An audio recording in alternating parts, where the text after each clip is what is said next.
ଦୁଷ୍ଟ ମଣିଷ କେଉଁମାନେ? ଆପଣମାନେ ଜାଣିଛନ୍ତି ଜନ୍ମରୁ କୌଣସି ମଣିଷ ଦୁଷ୍ଟ ନୁହନ୍ତି, ସମସ୍ତେ ହିଁ ଭଲ ମଣିଷ। କାହିଁକି ନା ସମସ୍ତେ ପରମାତ୍ମାଙ୍କ ଦ୍ୱାରା ସୃଷ୍ଟି, ପରମାତ୍ମାଙ୍କ ହାତରେ ସମସ୍ତେ ଗଢ଼ା।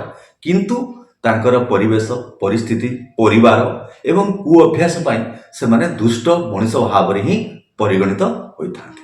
କ'ଣ ତାଙ୍କର କୁଅଭ୍ୟାସ ଏବଂ କ'ଣ ସେ ପରିବେଶ ଏବଂ କାହିଁକି ସେମାନେ ଦୁଷ୍ଟ, ଯଦି ଆପଣମାନେ ସେଭଳି ମଣିଷଙ୍କୁ ଦେଖିବେ ତାହା ତାଙ୍କର କର୍ମରୁ ହିଁ ପ୍ରସ୍ଫୁଟିତ ହୋଇଯିବ। କାହିଁକି ନା ସେମାନଙ୍କ ପାଖରେ କିଛି ଗୁଣ ଗୁଡ଼ିକ ଦେଖାଯାଇଥାଏ, ଯେଉଁ ଗୁଣ ଗୁଡ଼ିକ ଭଲ ମଣିଷଙ୍କ ପାଖରେ ତାହା ଦେଖିବାକୁ ମିଳେ ନାହିଁ। କ'ଣ ସେ ଗୁଣ ଗୁଡ଼ିକ?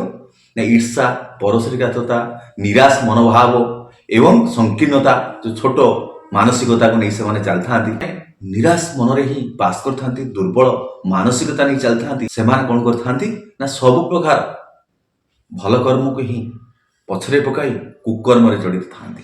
ଆଉ ଯଦି ତାଙ୍କୁ ଭଲ ଜିନିଷ ଦେଖାଯାଇଥାଏ ବି, ପରମାତ୍ମା ଯଦି ବି ତାଙ୍କୁ ଆସି ଦେଖା ବି ଦିଅନ୍ତି, ସେମାନେ ବି ପରମାତ୍ମାଙ୍କୁ ମାପକାଠିରେ ତୋଲାନ୍ତି। ଲାଭ କେତେ ମିଳିବ? ପରମାତ୍ମାଙ୍କୁ ହିଁ ସ୍ମରଣ କଲେ, ପରମାତ୍ମାଙ୍କୁ ଡାକିଲେ, ପରମାତ୍ମାକୁ ପୂଜା କଲେ। କିନ୍ତୁ ଯଦି ସେମାନେ ମଣିଷଙ୍କୁ ପୂଜା କଲେ, ଯଦି କିଛି ଧନ ରତ୍ନ ଦୌଲତ ପାଇଯିବେ ବା କିଛି ସେଭଳି କିଛି ପାଇଯିବେ, ତାହେଲେ ସେ ପରମାତ୍ମାଙ୍କୁ ବି ଅସମ୍ମାନ କରିଥାନ୍ତି।